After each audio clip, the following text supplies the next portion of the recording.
So, as Jamaicans, we are taught to be rough, you understand, and tough. Especially Jamaican males, you know? You have to be tough, you have to be Jamaican.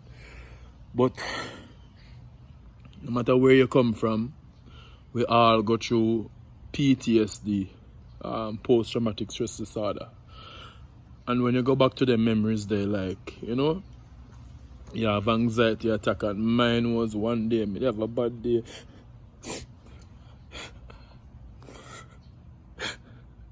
And I went to this restaurant and I told the lady what I want.